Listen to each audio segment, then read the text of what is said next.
Good evening, ladies and gentlemen. This is Truth on the Tracks. I'm Brandon Turbeville, broadcasting from Mullen, South Carolina. If you want to keep up with my work, I'm a staff writer for Activist Post. You can find my work at activistpost.com. I'm a regular contributor to that site, and if you go to that site on a regular basis, which I highly recommend, you can keep up with the articles that I do that are usually on the home page as they come out. If you can't find any of my articles on the home page, you can always go to contributors and scroll down to find my name under staff writers. You click on my name and you can see a whole host of articles that I've done recently. So make sure you go to activistpost.com to check out my work. If you want to support my work, then I would recommend that you buy my books. I have 4 books out: Codex, Alimentarius, The End of Health Freedom, 7 Real Conspiracies, 5-Cent Solutions, and Dispatches from a Dissident, Volume 1. They're going to be available. They are available now. Bookpatch.com. Again, that's thebookpatch.com. You can go there. You can search the titles of my books. You can search my name, and the books should come up. You could go right to the Bookpatch store and pick them up there. You can also go to falseflagpublications.blogspot.com if you want to check out my books. I have all 4 of my books on this site. There's a picture of the book and there's a Buy Now button. Click on the Buy Now button. It'll take you directly to the store. You don't have to create any accounts or anything like that. Just click on the button and purchase it right there. If you want to keep up with the interviews that I'm doing, with the articles that I'm writing, then go to brandonturbeville.blogspot.com. That's where I repost all of my articles that I write for Activist Post, where I repost all of my interviews that I do on various other broadcasts and alternative media outlets. And I also will be reposting episodes of this show, but bear in mind, I only update the Blogspot page after the articles have been out a few days, after the show is in the archive section here. You see why, after it's been broadcast. So if you want to keep up with my broadcast and articles in real time, then ucy.tv and activistpost.com is where you want to be. These are 2 places you want to be in any event. We're going to talk about several different issues tonight, if we can. But just as an aside, the recent news regarding Libya reminds us somewhat of a Shakespeare play. It reminds us of Hamlet. There's letters sealed in my 2 schoolfellows, whom I will trust as I will adders feigned. They bear the mandate. They must sweep my way, and marshal me to knavery. Let it work, for 'tis the sport to have the engineer hoist with his own petard. And else shall go hard, but I will delve 1 yard below their minds, and blow them at the moon. Oh, 'tis most sweet, when in 1 line 2 crafts directly meet. The line from Hamlet reminds us of the U.S. ambassador to Libya, who was, after all, hoisted by his own petard, killed by the Libyan rebels that he himself helped to fund into power. Recent news reports contradict, or recent alternative media news reports somewhat contradict the official line, yet again, coming from Libya. The official line, of course, is that the ambassador was killed in the assault on the U.S. Embassy. But photos emerging from Libya tend to show a slightly different story, and reports are that the ambassador was, in fact, tortured and beaten to death. Yet again, more irony, since this is, after all, how Gaddafi met his fate. This is, of course, nothing to celebrate. The loss of life is nothing to be jovial about. But we must point out the irony. When one sows evil, evil is what one reaps.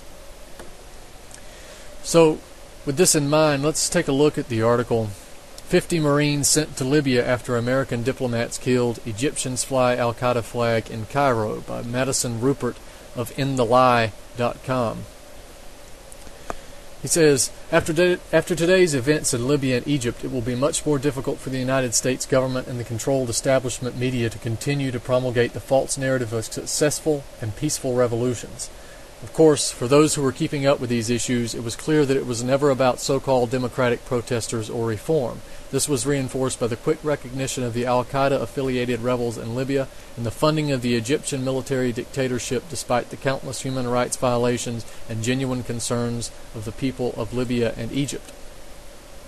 It's quite unfortunate to say that this type of activity is hardly surprising given the Libyan rebels have been directly linked to heinous racist crimes and other human rights violations with very little in the way of freedom. And that's true. Early on, people like Webster Tarpley were reporting, and this has been confirmed even in the mainstream media like BBC, that the Libyan rebels, the so-called freedom fighters, have actually been engaging in a type of ethnic cleansing of black Libyans, rounding these people up, putting them into concentration camps, executing them in some very brutal ways. The machete rears its head once again on the African continent, the apparent weapon of choice in that area of the world. The attack in Libya, which Danger Room called a pitched battle, is quite troubling, not only since it resulted in the tragic death of 4 Americans, but also because U.S. personnel repeatedly tried and failed to regain control of the consulate. Now a team of 50 Marines have arrived in Libya to lock down the U.S. Embassy in Tripoli, where the staff from the Benghazi consulate was evacuated to after Libyan security forces and a local militia assisted American efforts to suppress the attack and remove the diplomats.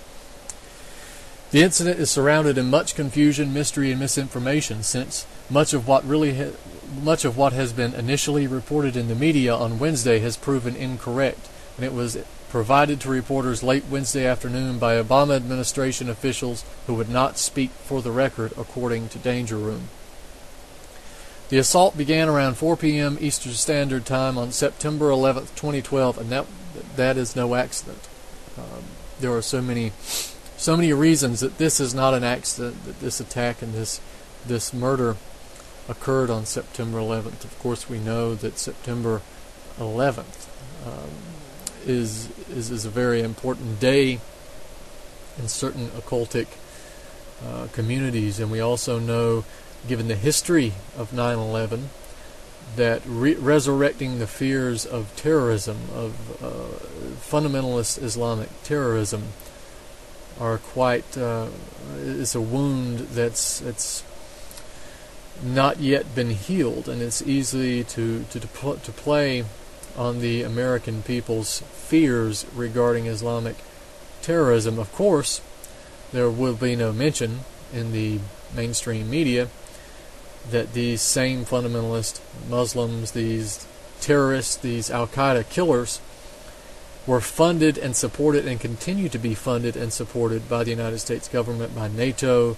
by the UK.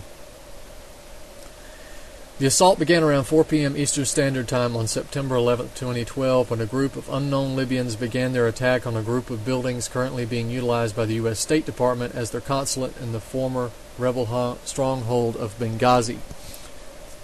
The diplomats apparently had no idea that there was an attack in their immediate future when they conducted their security review ahead of the 11th anniversary of the tragic events of 9/11. I'll wager a bet that someone knew there was an attack in their immediate future.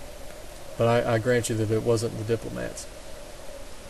To make matters even worse, the consulate in Benghazi was significantly more vulnerable than typical diplomatic compounds, since they had no reinforced doors, bulletproof glass, or any of the other standard security features. Furthermore, Libyan security guards were supposedly outside the walls of the compound, providing an additional layer of security with the State Department security force of an undisclosed size in the side.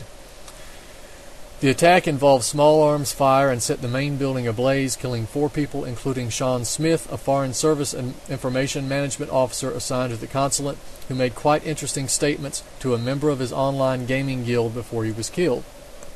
On Tuesday, Smith wrote to the director of his guild in the popular game EVE Online, assuming we don't die tonight, we saw one of our police that guard the compound taking pictures, according to a blog post by an online friend of Smith.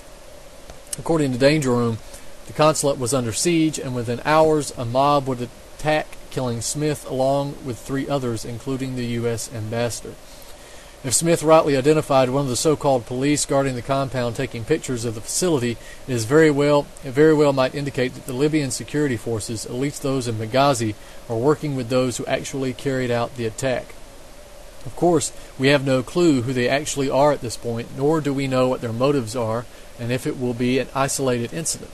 In Egypt, several hours before the U.S. consulate came under siege in Benghazi, Libya, the same place where an al-Qaeda flag was raised in triumph last year, the U.S. Embassy in Cairo became the focal point for protests involving many ultra-conservative Salafists, according to Long War Journal. These protesters were chanting anti-U.S. slogans in angry reaction to the negative portrayal of Islam in the film on YouTube. Many of the protesters were ultra-conservative Salafists, and some were chanting, "We are all Osama," Long War Journal reported via the Associated Press. Oddly enough, even when the protesters scaled the embassy walls, broke into the compound, and replaced the American flag with the black flag of al-Qaeda, the Egyptian security guards did nothing to stop them. One senior Egyptian security official told the Associated Press that the protest was permitted because it was peaceful. So anyway, that article's up at inthelie.com. Again, it's 50 Marines sent to Libya after American diplomats killed. Egyptians fly al-Qaeda flag in Cairo. So there you have it. Libya again coming back into the news after a very focused NATO, US, UK, Anglo-American destabilization campaign that ended in the murder of Gaddafi in a brutal fashion by terrorist death squads funded by the Anglo-Americans. The al-Qaeda flag flying over Libya, the massacre of black Africans, the destruction of the living standards of the Libyan people, the destabilization of a country that was held together by Gaddafi, whatever you think of him, and the destruction of the one of the wonders of the world, the water pipeline that was greening the deserts and bringing drinkable water to a great many people. But of course we know that the Anglo-Americans had nothing but evil aims for Libya. We know that it has to do more with more ulterior motives. We shall get into this in a second. I have an article up on activistpost.com. It's not on the main page. You'll have to go to the contributors page, or you can Google the title of the article with my name and Activist Post, and you should be able to find it. It's a very long article, very detailed article, and we'll talk a little bit about Libya when we get into this.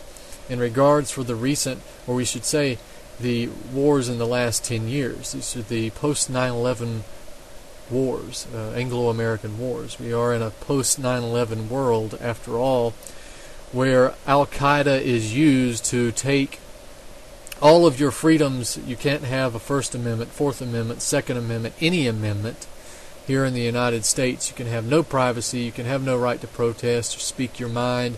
You can have no right to own a weapon because of al-Qaeda. However, at the same time, the United States is in alliance with al-Qaeda in Libya, in Syria, and other places in the world. They are, as Webster Tarpley put it, the CIA's Arab Legion, and that's exactly how they function. So we've finally reached the point of 1984, where we are at war with al-Qaeda when it comes to our Constitution and our civil liberties. We're friends with al-Qaeda when it comes to foreign destabilizations, and no one knows the difference. Ask your average American, ask your friends, ask your family, your neighbors about al-Qaeda. And they don't know that the United States is supporting them. Probably wouldn't care if they did. But the article is entitled, "Central Banks Are the Real Target for West's Imperial Wars."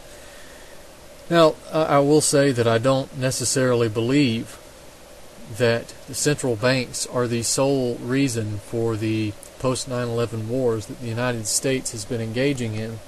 It certainly is a part of the reasons used to go into these countries. But as I state here in the article, there is seldom just one reason.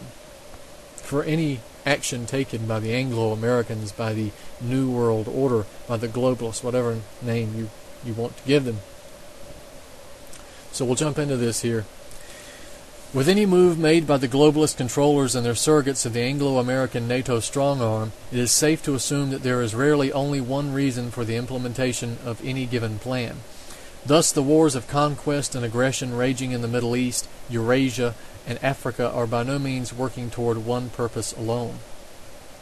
Ever since the invasion of Afghanistan 11 years ago, a small but increasing number of brave journalists, researchers, and activists have been decrying the real reasons for the destruction of entire nations and the tragic loss of life imposed by the hands of NATO and other Anglo-American forces, such as the puppet regimes located in the same regions as the target countries. Among these vassal states are the remnants of feudal monarchies like Saudi Arabia, Kuwait, Qatar, and others. I'll mention again for those who didn't catch it, we've been at war in Afghanistan now for 11 years. 11 years we've been in Afghanistan. Boy, time flies when you're having fun, huh? In the years since the first post-9/11 invasion, real reasons have abounded regarding the various countries provided with democracy by the United States.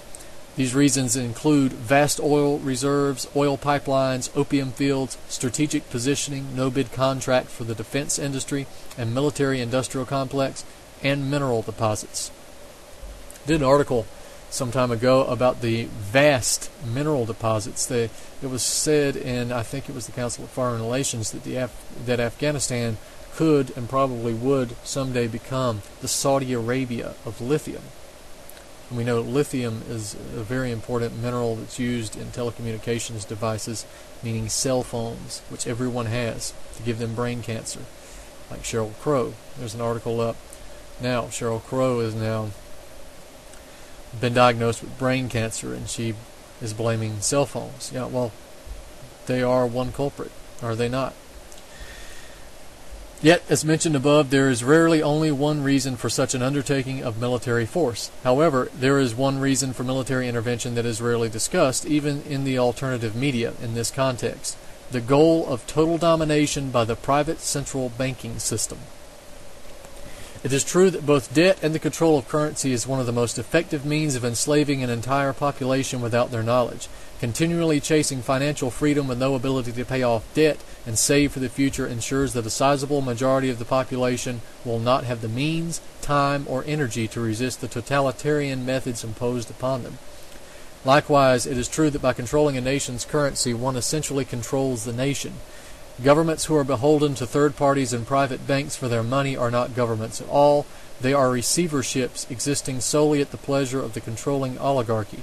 As Mayor Amschel Rothschild once stated, "Give me control of a nation's money supply, and I care not who makes its laws." Thus, when one takes a look at the worldwide banking system, and in particular the amount of countries with government-owned, non-Rothschild affiliated central banks, one easily sees a monopolistic system coming into view. In addition, when one takes a closer look at those countries with government-owned central banks, independent of Rothschild and major financier control, it becomes even clearer that maintaining a government-mandated structure of currency and central banking places a nation on a very dangerous list. After the beginning of the new century, which truly began in 2001, nations maintaining some modicum of independence from the Rothschild private central banking cartel have been dealt with in very short and brutal fashion. Afghanistan was the first recent case. So let's take a look at Afghanistan here. In this article, I try to go through all the countries that we've dealt with since 9/11, since we've exported democracy to them. So Afghanistan. Prior to the U.S. invasion, the Afghanistan currency situation was already in disarray. In terms of central banking, the patchwork nation was a prime example of what not to do with a central bank, even a government-owned one. Pre-2001, the banking system of Afghanistan was made up of 6 state-owned commercial banks that were largely unconnected with one another and engaged in very little coordination.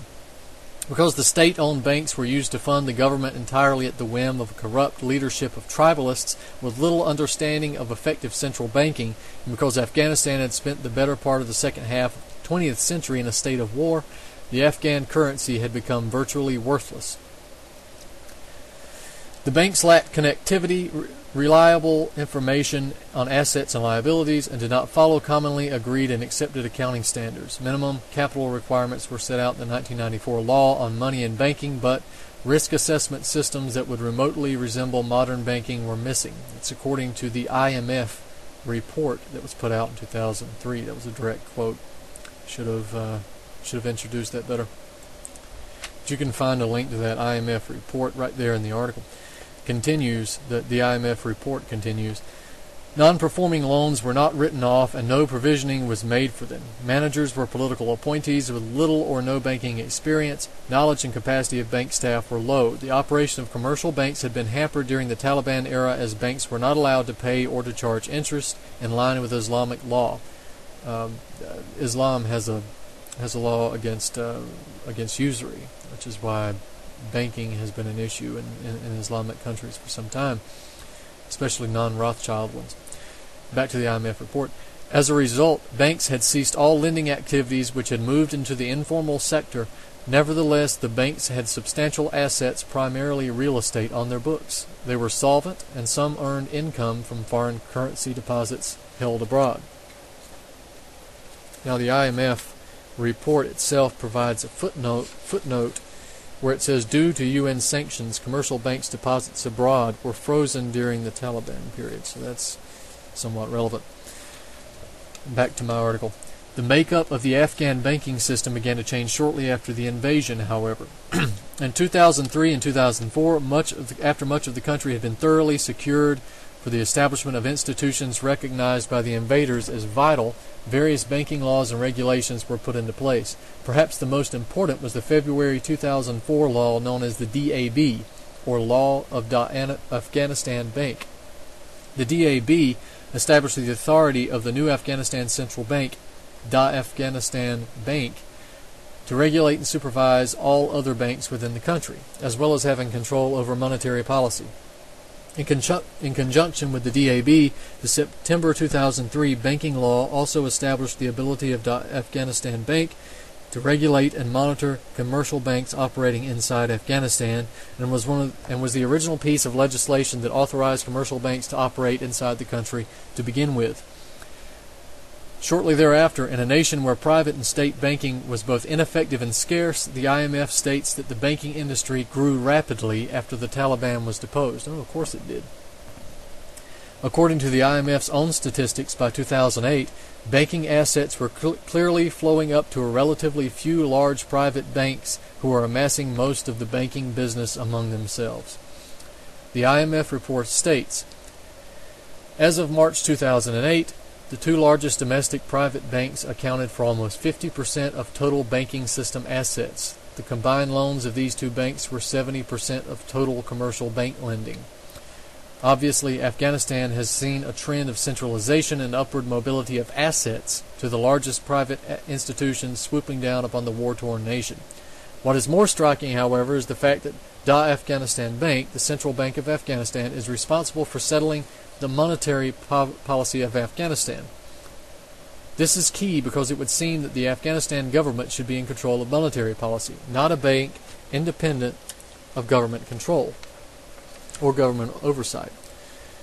Now, I should point out here that a slight difference in the terms fiscal policy versus monetary policy. Fiscal policy are discussions based on how to spend the money that you have, what to allocate the money to, spending issues. Basically, monetary policy has to deal with the issuance of currency, the creation of currency, who has control of that currency. That's why monetary policy is so fundamental and so important. Back to the article. One need only take a look at the Afghanistan Bank official website in order to see how the same private central banking scheme has been implemented in Afghanistan.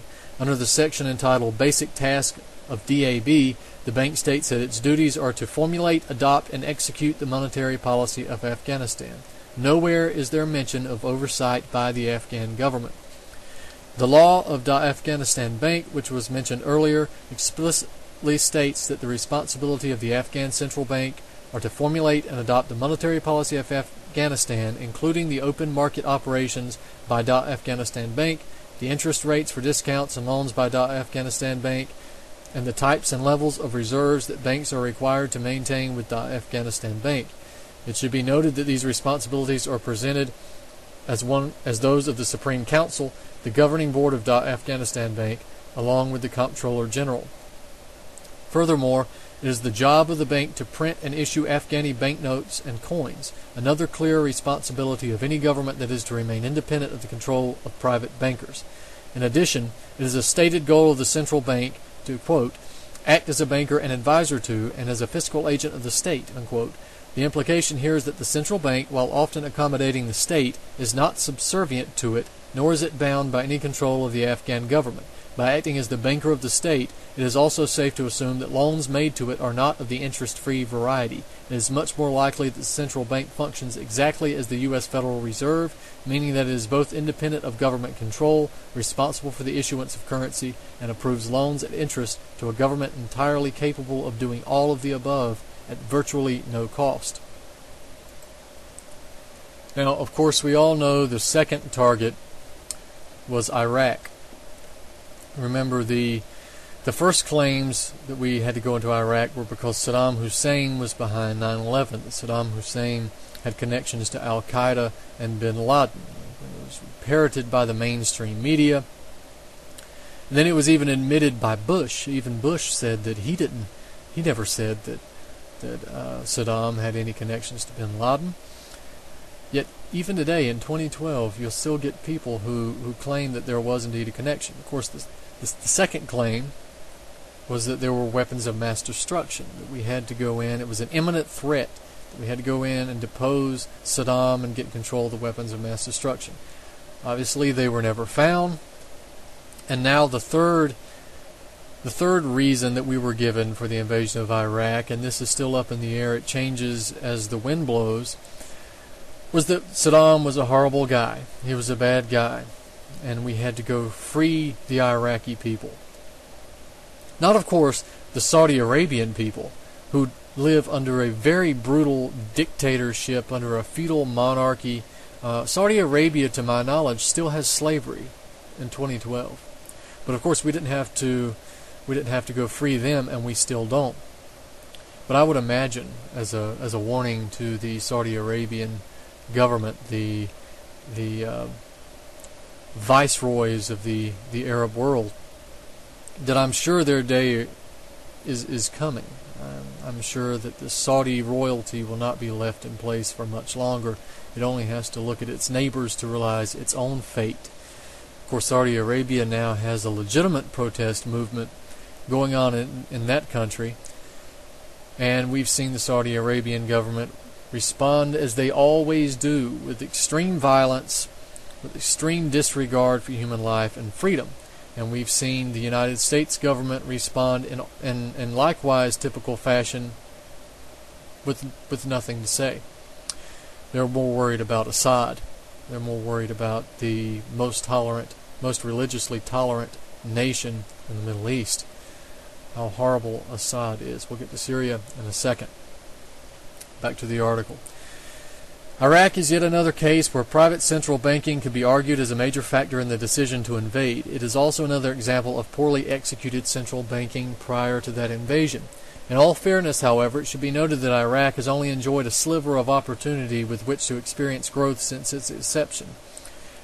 After becoming independent of British colonial rule, the country was forced to mop up the mess left behind by the imperialists, including falsely constructed borders, civil unrest, and corruption, among many other issues. Still, by the 1970s, Iraq was improving its economic lot as well as its education system. Improvements were such that when Saddam Hussein officially assumed power, Iraq had earned itself the designation of developing nation. Shortly thereafter, Hussein nationalized Iraqi oil companies and put the state-owned banks under his own direct control. As after the Iraq-Iran War of the 1980s, the Gulf War, and the decade of merciless U.S. sanctions, however, Iraq had lost virtually all of its economic gains. UCY.TV is an up-and-coming investigative media platform designed to give you a voice on the platform of your choice.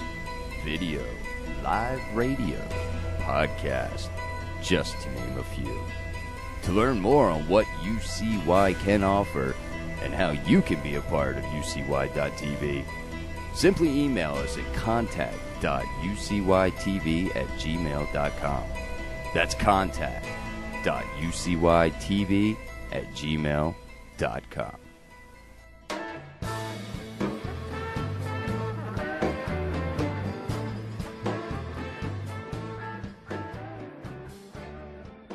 The decade of merciless UN sanctions that I'm referring to has been responsible for hundreds of thousands of deaths of innocent Iraqis. If you'll remember Madeleine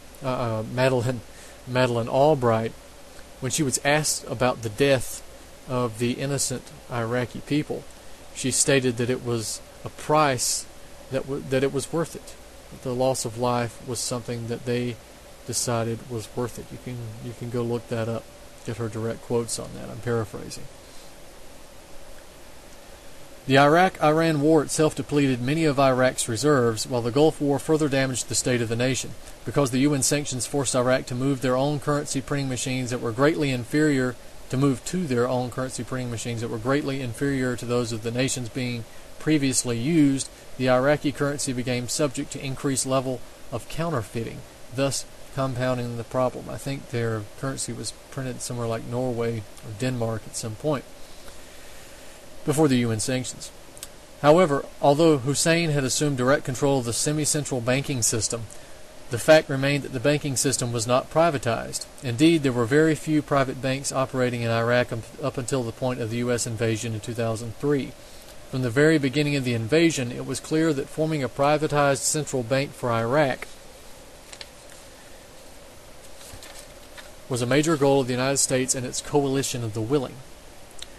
As The Economist reports, rehousing the central bank is one thing, rebuilding an entire banking system is quite another. Despite the focus on military and political matters, the task has been surprisingly high on the American-led coalition's to-do list. Even before George Bush declared that major combat operations have ended in May 2003, American advisors were preparing in neighboring Kuwait. The job was all the more formidable because under Saddam Hussein, Iraq had no independent banks to speak of. From the CBI to the lending policies of the 6 state-owned institutions that controlled most bank assets, the system was under Mr. Hussein's thumb. Of course, they brought another system in that was so much better, right? Private central banking. Yet rebuilding the banking system is exactly what the invaders did. Of course, the new system, this is me talking again in my article, of course, the new system unveiled to the Iraqi people was slightly different from what they had lived under for so long. There was no more Saddam Hussein to dictate monetary policy at his whim, and no more state control over banks. Instead, the free market would take the place of the former central banking system. The term free, however, is a misnomer when referring to the Iraqi central bank. This is because the new Central Bank of Iraq, now known as the Trade Bank of Iraq, was completely restructured and privatized as early as 2003. Slightly more obvious than the privatization of the Afghanistan banks, it was openly announced that none other than J.P. Morgan was chosen by the Coalition Provisional Authority to set up the new bank. As Rob Kirby of Market Oracle wrote in 2008, in the energy area, crude, J.P. Morgan was granted the rights to effectively set up the Central Bank of Iraq in December 2003. He goes on. J.P. Morgan Chase was chosen by the Coalition Provisional Authority to set up the new Central Bank of Iraq, specifically the Trade Bank of Iraq. Take note how this trade bank only became operational in December of 2003. That's his note. Rob Kirby again. Trade finance. The Trade Bank of Iraq was established in July 2003 to facilitate trade of goods and services to and from Iraq by providing irrevocable letters of credit. The TBI officially became fully operational in December 2003 and has a services contract with a multi-international banking consortium led by J.P. Morgan Chase. Since opening in December, the Trade Bank of Iraq has issued or has pending 183 letters of credit, totaling $708.9 million in imports from 31 countries. Letters of credit have been issued on behalf of Iraqi ministries as well as several state-owned enterprises. In that capacity, Morgan was charged with developing the framework of collateralizing movable and immovable property for the nation of Iraq. This is me again. The fact is that one of the largest derivatives facilitators in the world is one of the principal architects of the Trade Bank of Iraq. Plus, it is also well known that J.P. Morgan has a direct connection to the Rothschild banking dynasty, a trend that is to be seen in virtually every central and major bank in existence across the planet. That's very true. If you want to go back and read The Creature from Jekyll Island, G. Edward Griffin lays all of that out, the connections between J.P. Morgan and Rothschild, the Rothschild clan. In fact, J.P. Morgan functioned mainly as the Rothschild agent in the United States. And again, as I pointed out in the article, if you want to look at a zombie bank, if you want to look at an example of someone who is a zombie, or an institution that is a zombie bank, a zombie institution, and an institution eaten up with toxic derivatives, then take a look at J.P. Morgan. That's case in point for corruption. Now we turn to Libya, who, as we mentioned earlier on in the broadcast, the most recent site of brutal murder by terrorist death squads. And I'll just go into the article here, and we'll pick it up from there. Yet, if developing an Iraqi central bank before the bombs finish dropping seems a bit premature, consider the case of Libya and the NATO-backed Libyan terrorists who announced the creation of a new central bank of Libya before foreign forces ever became involved. And that's true. They announced the central bank before the rebels even had a stronghold in the Tripoli area of the country. Libya, of course, is an example of a much more successful model of government-run central banking. Regardless of Gaddafi's individual and personal crimes or his iron-fisted nature, it cannot be denied that the living standards of the Libyan people were far above that of any nation in Africa. Even the regime's penchant for cruelty seems to have shown signs of fading in recent years. After all, even as the assault on Libya began taking form, the UN Human Rights Council was set to praise Gaddafi on the improvement made to the legal protections afforded its citizens, such as bettering its constitutional framework and making human rights a priority. Something our government hasn't done in a very long time, I might add. Left to its own devices, the Libyan regime has managed to take a country mainly made up of desert and warring tribal factions and form a cohesive nation-state which afforded its people with comforts not seen inside the borders of world leaders like the United States and Britain. For instance, in a letter written by a delegation of the Russian, Ukrainian, and Belarusian doctors working in Libya to then Russian President Dmitry Medvedev and then Prime Minister Vladimir Putin, the letter stated, "During this time we became well acquainted with the life of the Libyan people and the state with few citizens of other nations living in this social comfort as the Libyans. They are entitled to free treatment, and their hospitals provide the best in the world of medical equipment. Education in Libya is free. Capable young people have the opportunity to study abroad at government expense. When marrying, young couples receive 60,000 Libyan dinars, which is about $50,000 US, of financial assistance. Non-interest state loans, and as practice shows, undated. Due to government subsidies, the price of cars is much lower than in Europe, and they are affordable for every family. Gasoline and bread cost a penny. No taxes for those who are engaged in agriculture." What's the economy like here in the United States here in 2012, September 13th? Anyway. Regardless of one's feelings about the policies mentioned by the European doctors, Gaddafi's Libya also achieved some of the most impressive and unprecedented environmental and economic feats in the modern world. As Ellen Brown of the Asian Times writes, even if that letter, the European doctor's letter that I just read to you, is just propaganda, there is no denying at least one very popular achievement of the Libyan government. It brought water to the desert by building the largest and most expensive irrigation project in history, the U.S. $33 billion Great Man-Made River Project. Even more than oil, water is crucial to life in Libya.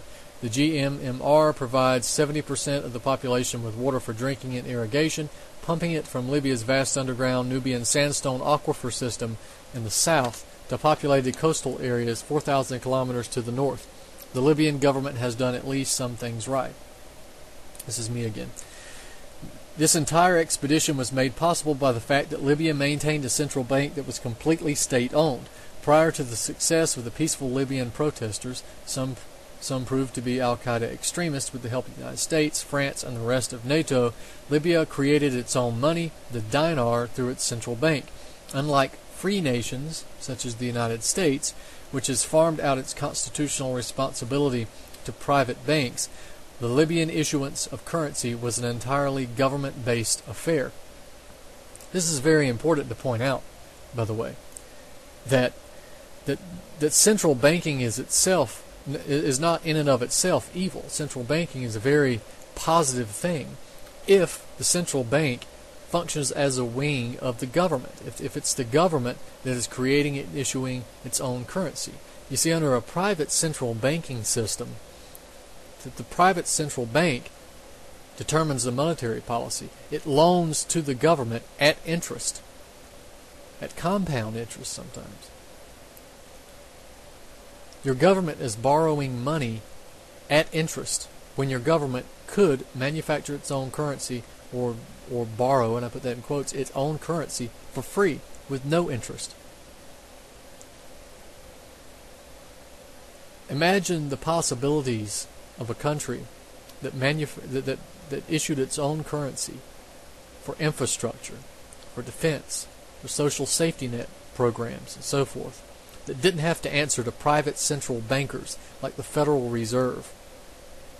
Imagine what we could do in terms of rejuvenating the economy, providing a legitimate national security, providing social safety net for the old, for the sick, for retirees, for the unemployed. Well, anyway, back to the article. In addition, according to Patrick Henningsen of Market Oracle on March 28, 2011, Libya also holds more bullion as a proportion of gross domestic product than any country except Lebanon, according to the London-based World Gold Council using January data from the International Monetary Fund. In fact, Gaddafi was working toward backing the dinar with the country's vast gold reserves, thus posing a big threat to the world of fractional reserve fiat bankers. All of these advancements were thrown away and All of these advancements were thrown away and destroyed with the NATO-backed assault on Libya and the subsequent murder of Gaddafi. What did emerge, however, was the new Libyan Central Bank. Announced relatively early on in the destabilization campaign, the Transitional National Council declared the Central Bank of Benghazi as a monetary authority competent in monetary policies in Libya and the appointment of a governor to the Central Bank of Libya with a temporary headquarters in Benghazi. It is also noteworthy to mention that immediately after the official creation of the new bank, the newborn institution actually signed an oil deal with Qatar, an Anglo-American client state and brother-in-arms of brutality. Very skilled rebels we have here that can not only destabilize a country, overthrow the government of that country, defeat the military of that country, engage in ethnic cleansing and other terror, and still manage to create a central bank for itself before any of that had actually been accomplished. And not to mention that, make that bank functional to the point that they can sign an oil deal with the neighbors. They have very, very good diplomats and ambassadors, do they not? These guys should work on Wall Street, or maybe they do work on Wall Street. Geopolitics aside, the very description of the new Libyan central bank, the Central Bank of Benghazi, leans toward the fact that the new bank is the opposite of the old one, meaning that the new bank is private. Furthermore, the new bank is not beholden to the Libyan government, where one exists or may exist in the future, but operates independently, quote, as a monetary authority competent in monetary policies in Libya. That's a very familiar phrase. With the appointment of a governor to the already established Central Bank of Libya, the control of the independent private bank is thus exerted upon the assets which rightfully belong to the Libyan people. Unfortunately, as of yet, the owners of the new Central Bank of Benghazi have not been made public with an official announcement. However, given the trend and given the recent developments in Libya, one can feel safe in making certain assumptions regarding the nature of the bank. Now, Sudan is something that you don't hear about nearly as much in the news, because Sudan, the destabilization campaign in Sudan has been going on for so long. Now, of course, you probably heard about the Darfur situation, which in some areas, some aspects was legitimate, but in many aspects was the destabilization campaign. Now, I remember the Sudanese destabilization has been going on since at least 2004, because I remember Joe Biden when he ran for president in 2004, when he was talking about the Sudanese Darfur situation, where he was talking about putting troops on the ground. But nevertheless, Sudan is another country on this list. Let's get into it while we still have some time left. All in all, the destabilization of Libya was much more upfront and more open than the campaign against Sudan in the latter years of the Bush administration and continuing through the Obama administration. This might be partially due to the fact that Gaddafi was better able to mount a defense against the forces of death squads, hordes of al-Qaeda terrorists, and NATO bombing campaigns than the teetering government of Sudan. That's very true as well. Gaddafi was a wily guy. Nevertheless, the end result was essentially the same. With the inclusion of geopolitical concerns, the Sudanese breakup seems to be a perfect example of what Zbigniew Brzezinski's vision has been called microstates and mini-states, or that's exactly what it is. It's an actual direct quote from Zbigniew Brzezinski, microstates and mini-states, who are unable to resist the demands of the world's major powers. With South Sudan now a separate and officially recognized country, the ability to cut off the oil supply to Sudan as punishment for refusing American directives is now a realistic option. South Sudan is, in fact, the region of Sudan as it was originally demarcated that houses the majority of Sudanese oil. By the way, this was so easy to see years ago when the Darfur issue was in the news, that the people that were being killed were the people who lived on the oil, on the tracts of land that had oil underneath it. Very easy to see. You didn't have to even be awake at that point to see it. You just have to have some inkling that maybe your government doesn't tell you all the truth all the time. Of course, now you hopefully understand. I'm sure the listeners of this station and this broadcast understand that your government tells you virtually no truth, no time.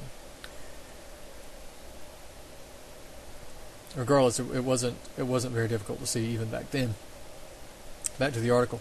The fact that the U.S. is involved in destabilizing both South Sudan and Sudan is not a heavily debated claim. As Thomas C. Mountain wrote in his article, The U.S. Plan to Destabilize Sudan, it is the United States which pays the bills for the Sudan People's Liberation Army. That's the South Sudanese National Army. Furthermore, the UN, under the cover of peacekeeping missions, is flooding South Sudan with Ethiopian peacekeepers who are quite obviously serving the interests of the Anglo-Americans. The interesting difference in this case, however, is the fact that Sudan appears to have maintained a private central bank of its own throughout the Sudanese civil war.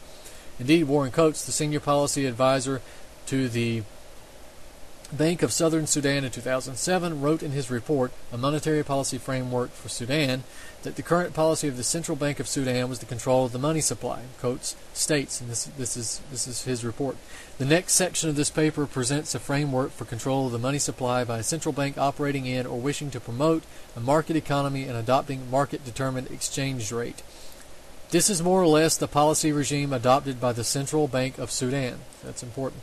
For such a central bank, monetary control needs to be based on its control of the total of the quantity of currency held by the public and by banks, plus bank deposits with the central bank base money, and its influence over the creation of deposits in banks in relation to their reserves. However, as one of the first orders, and this is my article again, as one of the first orders of business after South Sudan seceded from Sudan was officially recognized by the UN, a private central bank was established. In fact, the South Sudanese Constitution itself provides for the creation of such an institution. After reading the South Sudanese Constitution as it existed in 2011, there is very little question as to whether or not the central bank is private. Also, I want to point out that if I have a link in this article to the South Sudanese Constitution. If you ever want to laugh, just click on that link and read it.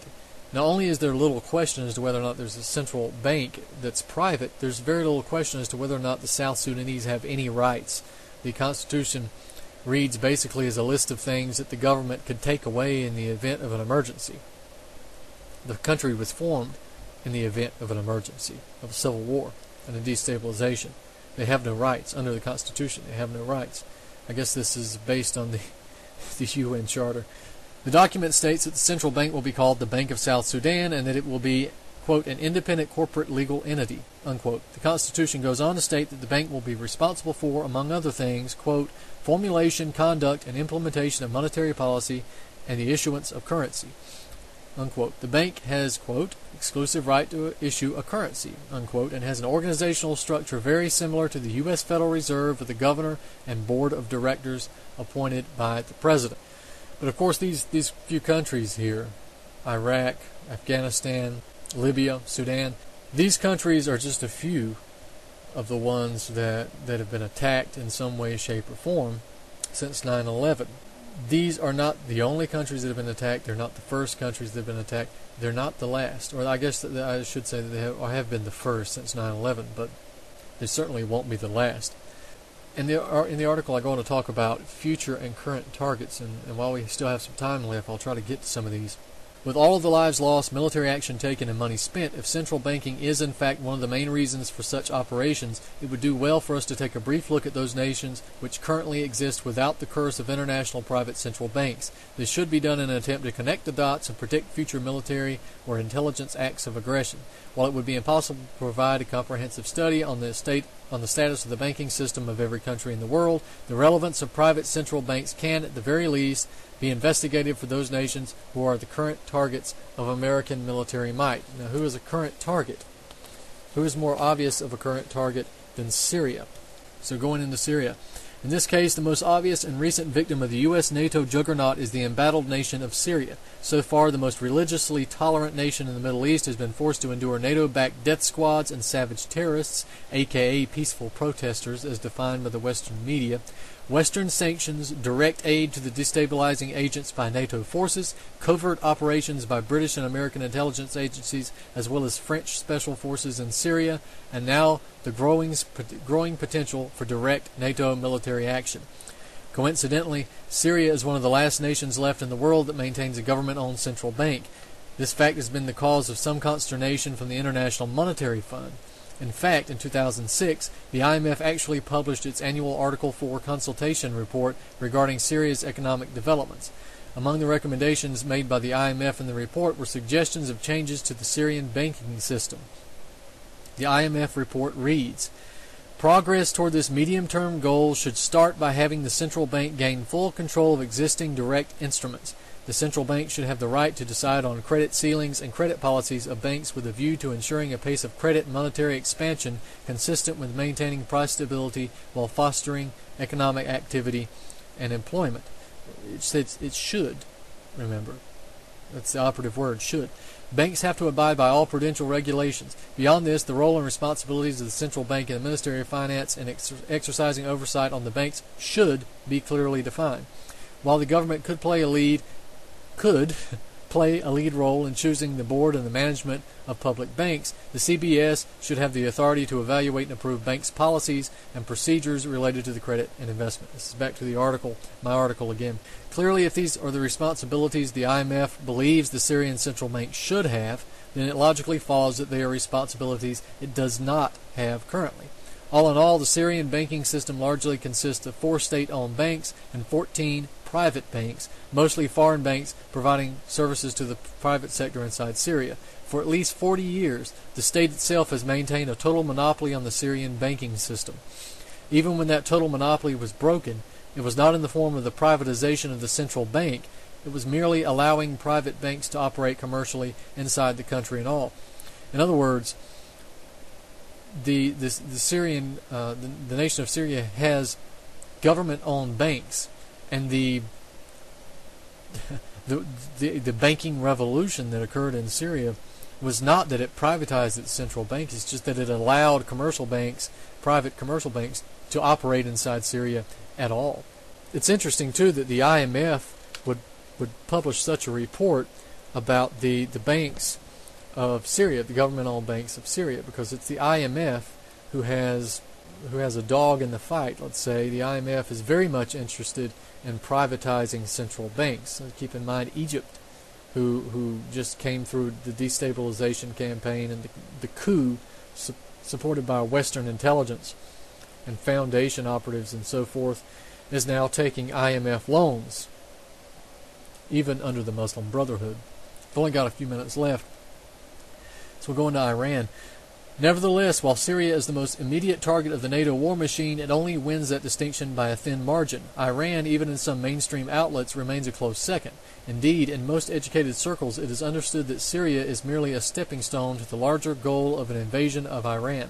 How interesting, then, that Iran also maintains a government-owned central bank. One need only to read the monetary and banking law of Iran to understand the fact that, like the authority granted solely to Congress over coining and issuing currency in the United States Constitution, the Iranian government is the only institution with the authority to issue Iranian currency. In direct language it reads, quote, "The government is the sole authority having the right of issuing notes and coins, and this right is hereby vested exclusively in Bank Markazi Iran, subject to the provisions of this act." Now, that's unquote. Although neither Iran nor Syria are showman's examples of successful central banking, it must be kept in mind that these nations have been forced to endure regional and domestic destabilization, warfare, and continuous economic sanctions for an extended period of time. Unlike the United States and Canada, neither Syria nor Iran are graced with the presence of diverse natural resources and industrial options. Just briefly, Cuba is another country that has a government-owned central bank.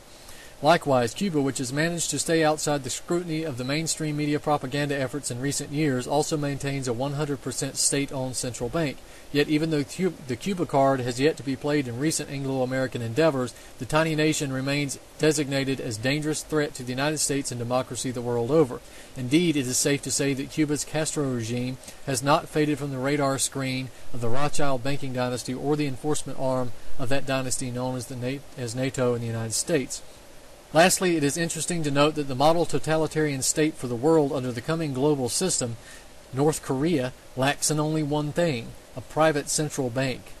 Another example of central banking opportunities squandered by selfish psychopaths like Kim Jong-un and Kim Jong-il, the fact is that while the society as a whole matches the blueprint created for the rest of the world many years ago, North Korea still represents the lack of total domination by the private banking cartel which controls the overwhelming majority of finance and industrial sources. Thus, North Korea retains its place firmly on the list of governments that will be overthrown, replaced, and erased from the history books as the New World Order is gradually implemented throughout the entire planet. And this is true because it doesn't matter how brutal a regime is, how despotic a regime is, how very much like the New World Order a regime is, if that regime is not 100% part of the globalist system, then that regime will be destroyed.